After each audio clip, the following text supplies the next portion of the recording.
Texas who have their entire back offices outsourced to teams in Karachi. And I think that model is one that's really, really attractive and something that we're just getting started with. So with that, I'm happy to answer any questions. Sir, yes. This is Adil from Dunya News. Yes, I heard of your interest in the real estate sector of Pakistan. Yes. Since you are one of the closest people of Donald Trump, do you see a real estate investment like the Trump Tower coming to Pakistan in the near future? Look, I would say, first of all, the Trump brand speaks for itself. It's one of the top global brands in the world. My hope is that with the work we're doing, we're setting a foundation for someday brands like that want to come to Pakistan.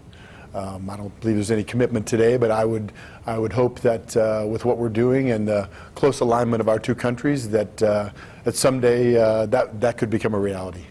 Tariq here. I'm from Aaj News. Welcome you here. My question is, recently one of the close advisor and now the NY, Mr. Richard Grenell, has posted a lot of a series of provocative ex-post demanding the release of one of the political leaders, one of the former prime minister, whose case were and still are pending in the courts, to release him.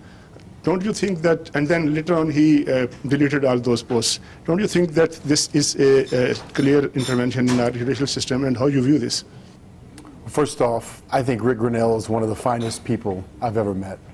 He's a true patriot, an American, and what Rick Grenell accomplishes on literally a daily basis, many people can't accomplish in a year. He's truly a remarkable individual.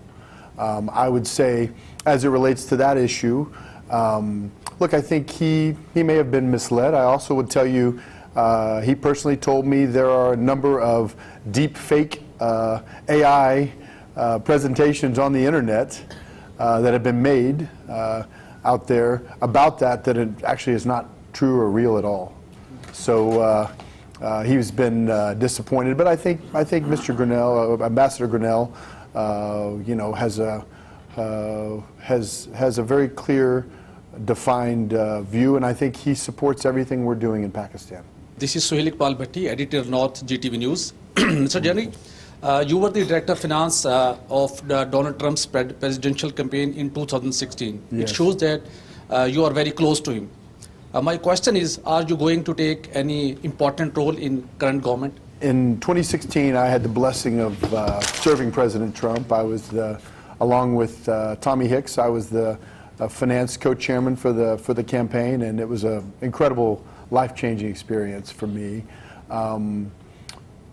We have the most amazing president in the world, in America, and his ideals, his tenacity, his hard work ethic, I can only dream to match what he does on a daily basis. For me, I'm a businessman. I'm not a politician. The same reason I'm back here, just when I was here a couple weeks ago, getting stuff done, I'm not here to talk, I'm here to do. So I have no plans to take an active role in the administration whatsoever. My plan is to be the person in the field getting stuff done, working to deliver the economic diplomacy that America needs to bring to the whole world. And for me, Pakistan is one of those very unique opportunities that's been overlooked, and we hope to build a bridge. Because look, when you build a bridge in business, the government stuff becomes very easy. When you have a reason to care about a place, a love of a place. I mean, the people I've met here are some of the best ever. They care about family values. They care about having a job and working hard. They deserve the opportunities that the rest of the world is given. And your leadership here, from the time I've spent with them, believes that so strongly. They want to do whatever it takes to lift all the people up here. We're even talking about in our housing businesses, we're bringing new technologies here with our partner to build low and middle income housing as well as the super high-end luxury housing on a scale that's incredible. This same technology, tunnel development, has been used in Turkey by President Erdogan very, very effectively. We want to bring the same technology here, use it in Pakistan, where you can build the structure of an entire 30-story building in a month. It's absolutely incredible. Very safe, very high-end feeling. And we're going to use that same technology here on the real estate side. And we're just trying to find the best avenues because we want as many Pakistanis as possible to be homeowners. Your finance minister is doing everything they can to bring interest rates down. Obviously, interest rates have just started to come down here. That's so important. You know, one of the things that's made America great has been the ability of everyday Americans to own homes and accrete value in their homes over time. That same opportunity, that same financing needs to come to Pakistan, and we're going to help that occur. Hi, this is Anika Nisar, ARY News anchor person. I welcome you to Pakistan firstly because it is certainly a land of opportunity, a land where foreign direct investment would change the lives over here, at the same time would change the lives of the investors at the same. First question would be, the political environment. I've heard you 3 times praising this government, that this government and you are pretty aligned in the investment sector. Do you think the people around in the government, as one was mentioned, Richard Grenell, and there are many others that have tweeted. You said that there were many AIs and deep fakes about him. Could a tweet be a deep fake as well? Because that was a tweet that was done from his account. And there were many other accounts that tweeted about Pakistan. And there's a very strong perception on social media as well, that because of the close relationships of Donald Trump and Imran Khan, this government could be in trouble. Would that perception be correct or not?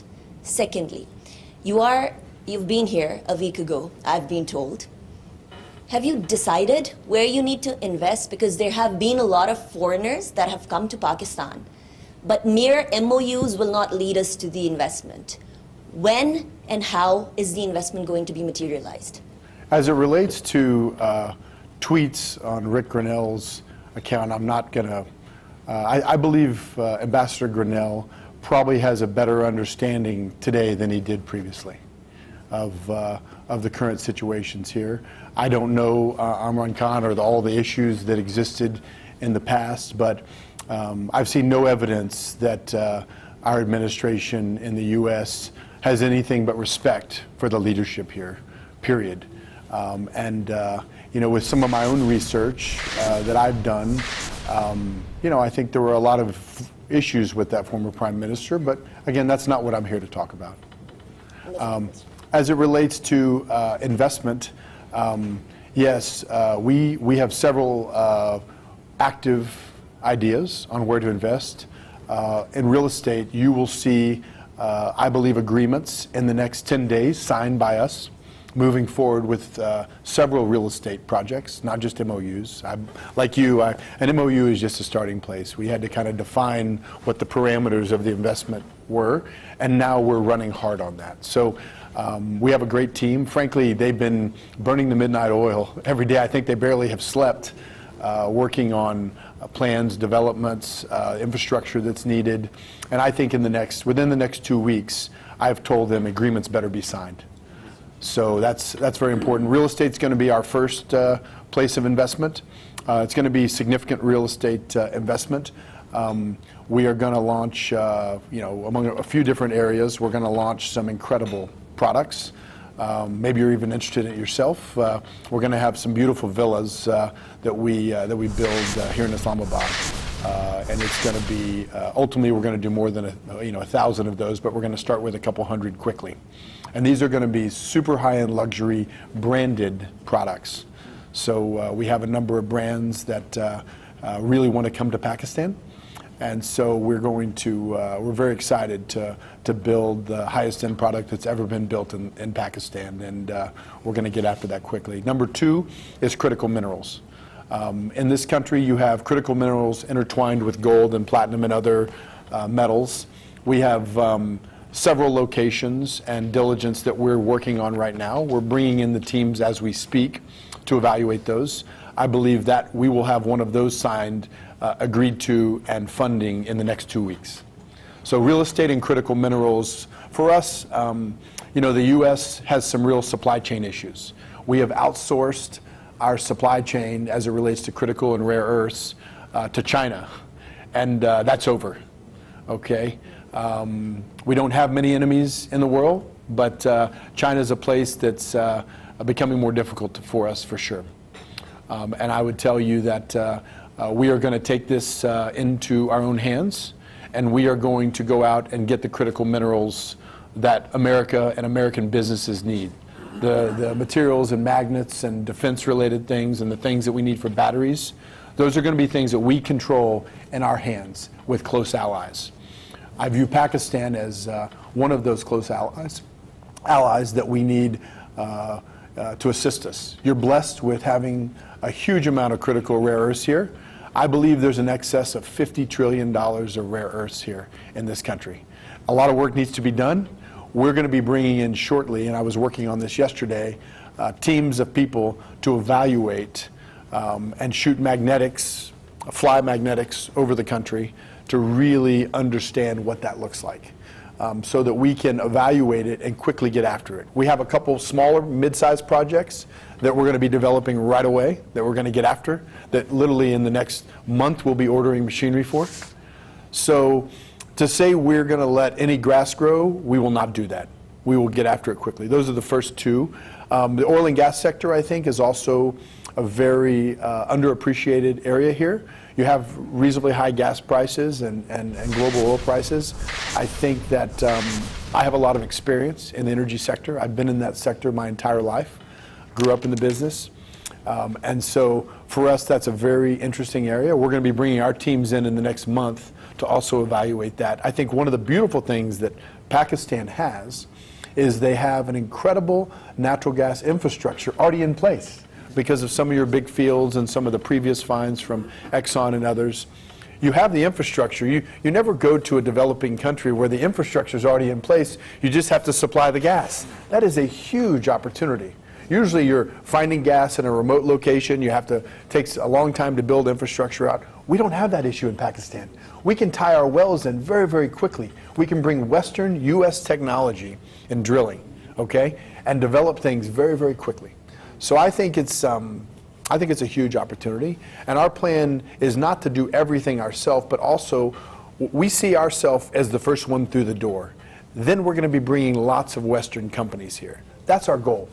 That is our goal. We're even contemplating bringing our international free zone trade partner. We are involved with a group called IFZA, IFZA.com. You can look at it, which is the largest free trade zone in Dubai. And we are looking at bringing that business to Pakistan and really creating an on-ramp to bring business to the country. That's what it's done.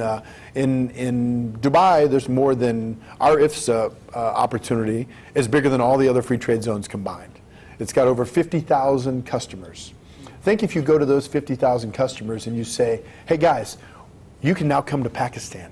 You can now have offices in Pakistan within our offices. You can have infrastructure in Pakistan. You can put your back office here. You can bring technology. You can bring AI. We can set up data centers.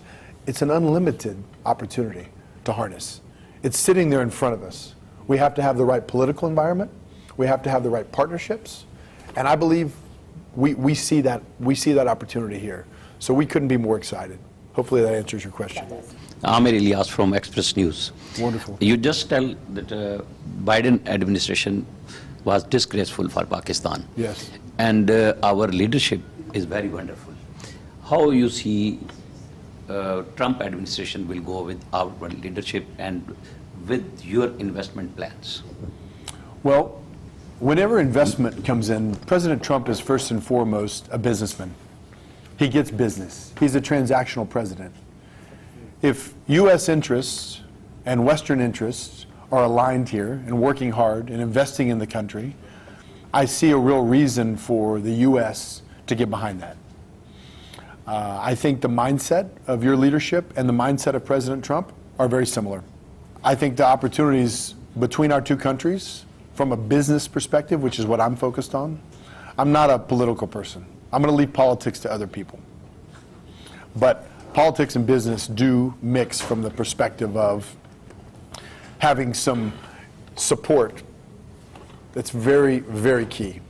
And I believe that we will have the support we need here in this country, both from your administration and from our administration, I mean, just think about this. The U.S. needs all these critical minerals as an example. Think of the opportunity not only to develop the critical minerals here, but also to have a midstream opportunity. We have talked to several partners on the midstream side, the people that would refine it, upgrade it, actually create the end products, and then deliver them to America. Think what that does for the supply chain and the partnership and the economic arrangement between our two countries. It makes it critical. So that's our goal. I think it's important that the minerals that are ultimately produced here are also upgraded here.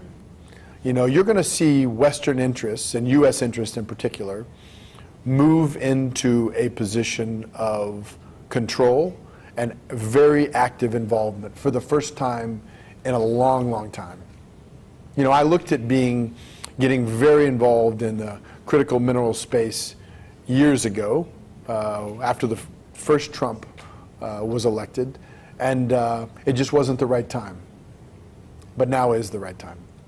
I think that the current administration has a very positive eye and a positive direction as to where Pakistan-U.S. relationships are going, and I think business here is going to be an important driver of that. So I would just tell you, I wouldn't believe the past. There's a new sheriff in town. That new sheriff is President Trump. President Trump wants to bring peace and prosperity to the entire world. This whole mindset of the Biden administration and the Democrats, the lives that they have cost globally, it is one of the most embarrassing things as an American I've ever experienced. And now is the time to set those things right. Look, the sacrifices that Pakistan has made, you know, Pakistan's lost over 80,000 men living on the front line fighting terrorism. Okay? I think this figure is now 90,000, sir. Okay. So north of 80,000, 90,000. But you know what? Even one is too many. Okay? So I would tell you, for us, I'm very appreciative for your sacrifice. Many Americans are very appreciative for the sacrifice of Pakistan. Many Pakistanis live in America now. So there's a huge group of people out there rooting for the success between the U.S. and Pakistan. Maybe some of those same people will come back and buy some of our villas so that we're going to build here in Islamabad. So I would just tell you, everything that happened prior to President Trump taking office, I would disregard it. And I would focus on what it's about to be. The future looks incredibly bright between our two countries, incredibly bright. I wouldn't be here if I didn't believe that. America cares about Pakistan. And I believe that together we can be very, very strong. And we need Pakistan. You are our front face in this entire region. Very important. And the Biden administration made a lot of mistakes, like the Afghanistan pullout. President Trump's made it very clear that he even wants that equipment back. You know, I think Pakistan could be helpful in that whole situation.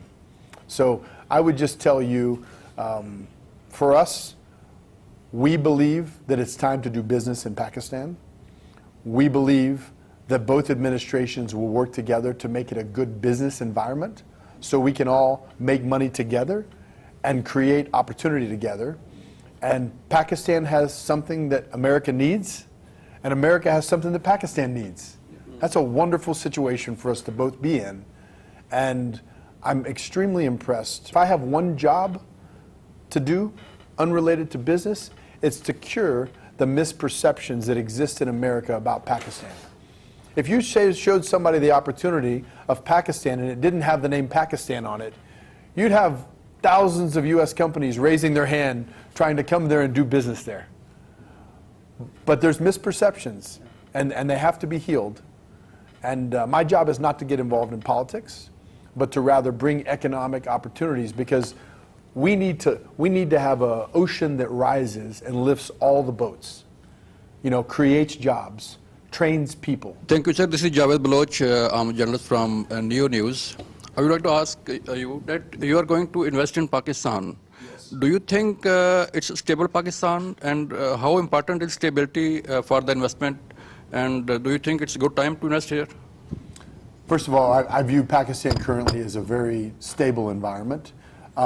I would say we wouldn't put our investors' capital at risk if we didn't believe that. I think it can continue to improve. I think, you know, things like interest rates need to come down, and they've started, need to come down. I think the stranglehold that the IMF has had on Pakistan needs to change. I think the IMF needs to work closely from an economic perspective and allow Pakistan to grow properly. I think that's incredibly important. I think too much restriction on that is not healthy, and I think that's something that they really need to reconsider.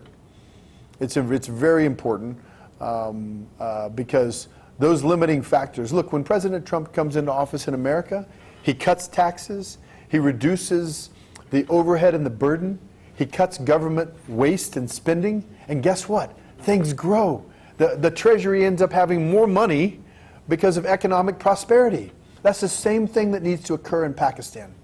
Pakistan needs to do the exact same thing that America is doing. You know, President Trump's great leadership, and he's put some incredible people in place. You look at people like the Treasury Secretary, Scott Bessent. I mean, there's never been a more qualified Treasury Secretary, in my opinion, than Scott Bessent. Not in my lifetime, anyway. He's brilliant, absolutely brilliant. You look at some of the ambassadors that are being put in place. I think it's very important to get the right ambassador here in Pakistan.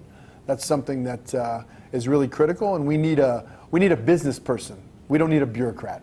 We are facing huge energy crisis in Pakistan. There is an infrastructure, but unfortunately there is huge unbalance between demand and supply. Yes. We have resources, but we have not such kind of expertise to explore and put in pipelines and other system, infrastructure to fulfill my requirement.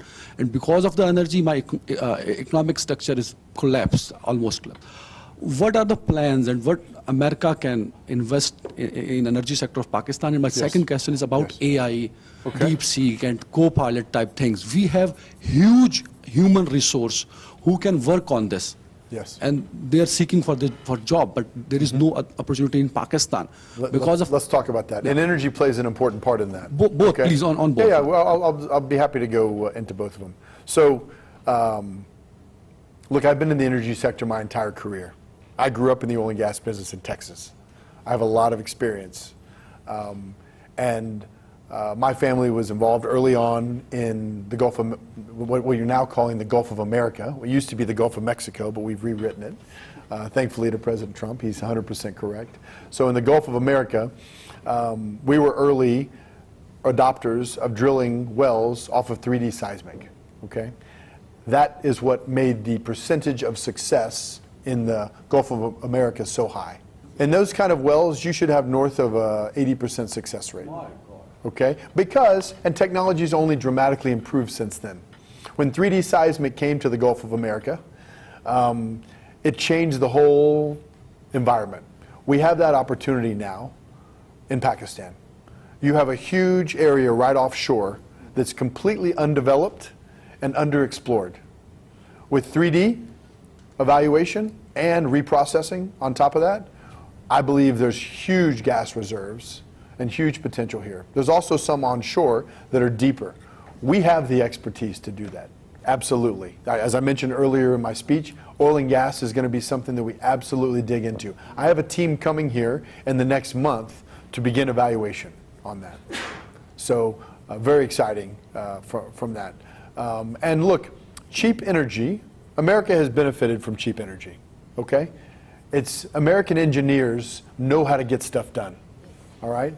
We have to bring that same technology. And it's not only in America. There's some very smart groups. Even the Turkish have some great oil and gas companies that have been successful. You need many oil and gas companies coming here to develop this and to boost production.